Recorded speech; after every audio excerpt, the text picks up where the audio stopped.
Bonjour, et c'est avec ce morceau Sledgehammer de Peter Gabriel que nous allons clore l'été avec ces séquences consacrées au hit de l'été. On va aujourd'hui se pencher sur un morceau Sledgehammer qui a vraiment propulsé la carrière internationale de Peter Gabriel, le faisant passer d'artiste culte à artiste mégastar international.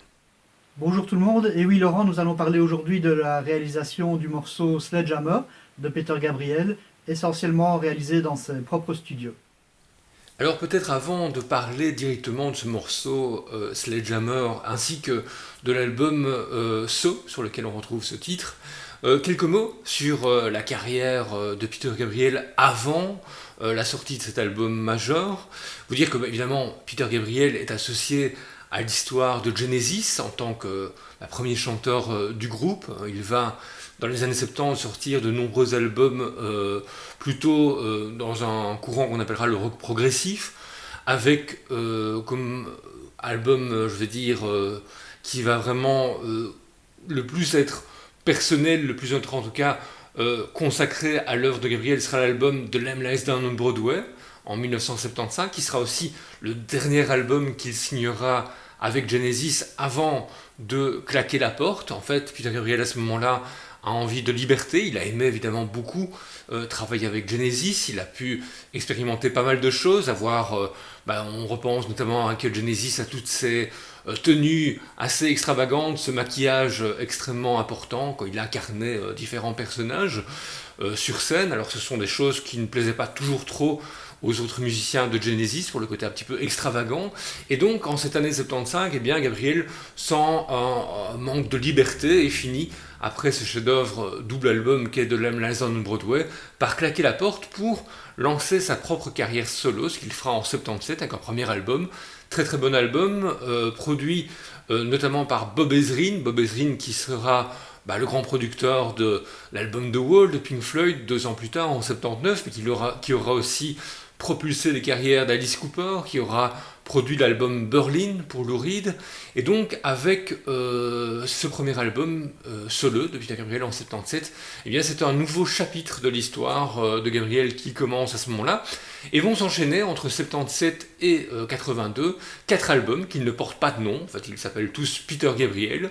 Alors par la suite on va évidemment les renommer Peter Gabriel 1, 2, 3 et 4, voire encore d'autres noms pour les fans, et ces albums vont être des albums extrêmement expérimentaux qui vont plaire évidemment beaucoup sur la scène qu'on appelle la scène art rock en Angleterre, donc pas hard mais ART, donc la scène artistique, des albums qui vont évidemment permettre à Gabriel de travailler notamment avec des guitaristes comme Robert Fripp et à expérimenter pas mal de choses. Un Fripp qui avait travaillé, rappelons-le, avec Bowie sur l'album Heroes notamment, et qui avait évidemment fondé l'album le groupe King Crimson. Et bien tout ça évidemment permet à Gabriel un peu d'asseoir sa carrière solo, mais en 86 c'est vraiment un grand changement avec la sortie de l'album So, un album où Peter Gabriel va proposer de la musique beaucoup plus accessible, beaucoup plus commerciale, grand public, et pour ce faire, il va notamment revenir à d'anciens amours musicaux, en fait,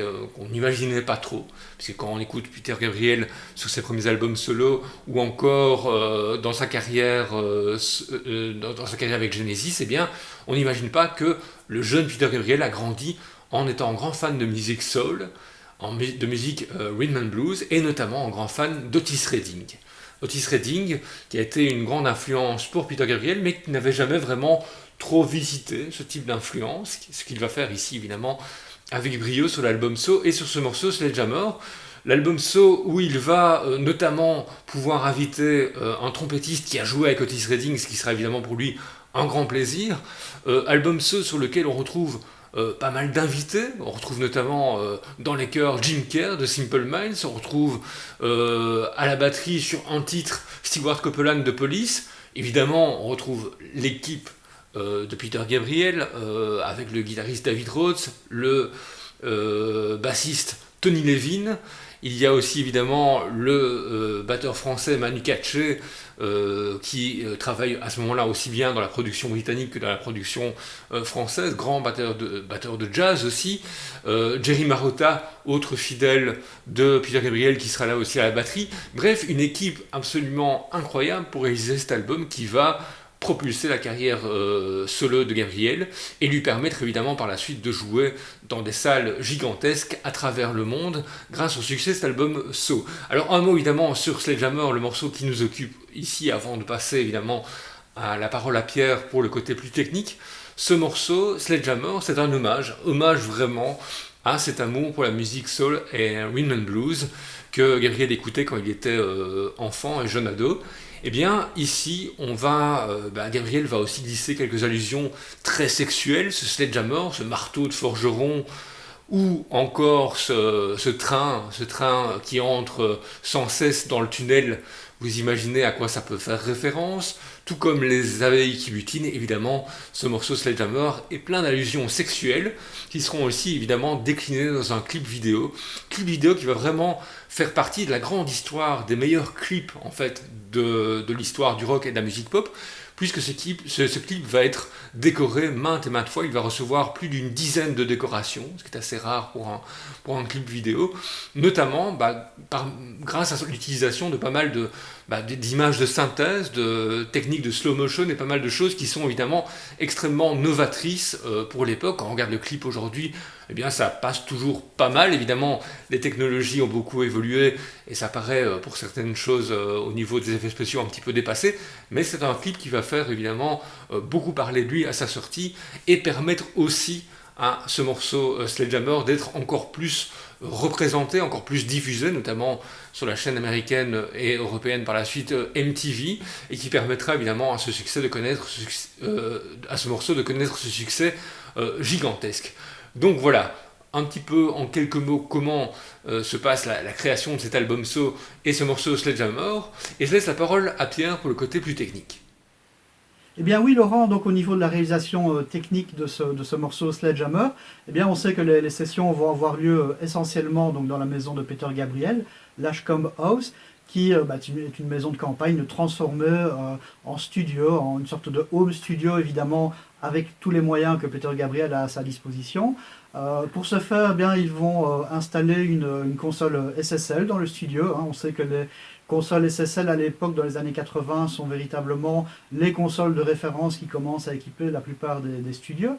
Ce sont des consoles qui ont la particularité de disposer d'un équaliseur, d'un compresseur, d'un noise gate, de tout ce qu'il faut sur chaque tranche de la console.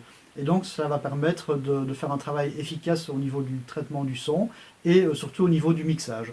Et donc ils vont installer une console SSL 4000E de 56 entrées dans le studio pour faire ces fameuses sessions d'enregistrement et de mixage. Alors pour ce faire, ils vont engager un jeune ingénieur du son, Kevin Killen, qui a préalablement travaillé avec Daniel Lanois. Et donc ce jeune ingé son va venir et va permettre, avec ses compétences, de réaliser ce chef-d'œuvre et ce morceau tout à fait original. On a déjà effectué auparavant les prises de batterie. C'est le célèbre batteur Manu Katché qui viendra jouer sur tout cet album So de Peter Gabriel. Et ici, il est véritablement responsable du feeling de ce morceau, de la manière dont ce morceau Sledgehammer va sonner. Il y a véritablement une grande importance donnée au rythme, au groove de ce morceau, de la basse avec la batterie qui fusionne véritablement pour créer cette énergie dans le morceau. Et donc les sessions vont avoir lieu là essentiellement, sauf les sessions d'enregistrement des cuivres, qui vont véritablement être des sessions fantastiques, qui vont vraiment apporter quelque chose dans le morceau. Et ces sessions auront lieu à New York. Et donc Peter Gabriel, à un moment donné, va revenir avec cette matière. Le morceau va se construire progressivement sur plusieurs mois. Peter Gabriel est quelqu'un qui prend le temps de travailler, qui prend le temps de chercher. Il va réfléchir beaucoup aux paroles du morceau, il va travailler sur les sons. On sait qu'il va interpréter la fameuse flûte japonaise qui commence le morceau. Eh bien, c'est une flûte qui joue sur un clavier, avec le fameux clavier Fairlight, dont Peter Gabriel dispose dans son studio. Ce sont vraiment les tout premiers claviers qui sont des machines à sampler. qui peuvent recevoir des banques de données sonores. Et il y aura ce fameux son de flûte qu'on va entendre ici.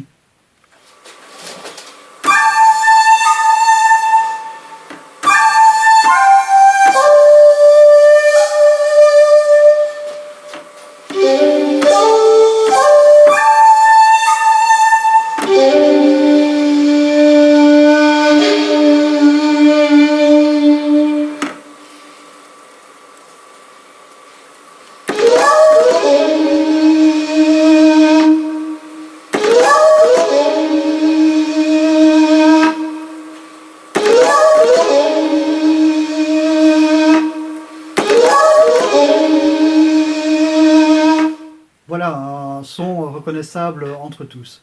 Et bien après donc ces enregistrements plus d'instruments de musique, évidemment on va passer à l'enregistrement de la voix. On sait que donc Peter Gabriel va mettre quand même beaucoup de temps pour trouver les bonnes paroles, trouver les bons endroits pour rajouter les petites choses pour remplir le morceau. Par contre, l'enregistrement vocal, lui, va se faire de manière assez aisée, puisque Peter Gabriel est véritablement un chanteur très doué, avec une justesse vraiment tip-top. Et donc, l'enregistrement de la voix va aller assez vite. À noter quelque chose d'assez amusant. Pour se challenger, eh bien, Daniel Lanois, le producteur, et l'ingénieur du son vont disposer 5 micros derrière un voile que Peter Gabriel ne voit pas. Et Peter Gabriel va tester chacun des micros et choisir finalement à l'aveugle le meilleur micro pour enregistrer ce morceau. Et finalement, le choix va se porter sur un Neumann U47, qui est véritablement une référence dans le domaine. Et sans entrer dans les détails techniques, ils vont un peu modifier le micro de manière à avoir d'une part une voix très chaleureuse dans les basses fréquences et avoir quelque chose d'un peu plus hargneux, d'un peu plus râpeux dans les hautes fréquences. Et ils vont assembler ces deux sons du micro modifié de manière à avoir la voix définitive sur le morceau. Vous dire aussi qu'à l'époque, une telle production prend beaucoup de temps, prend beaucoup de bandes. Ils vont se retrouver avec 5 bobineux de multipistes, de 24 pistes à la fin. Et ils vont véritablement avoir un gros travail au niveau de l'édition, au niveau de la synchronisation des machines. Ça va être très difficile. Et pour ce faire, Kevin Killen, l'ingénieur du son qui a travaillé auparavant avec Bob Clearmountain, va utiliser pour une des toutes premières fois une toute nouvelle machine à bande numérique, un Mitsubishi 32 pistes numérique, qui va permettre véritablement alors d'assembler la totalité de la session sur une machine numérique qui servira de machine master, et à partir de là on pourra réaliser dans des conditions optimales le mixage du morceau.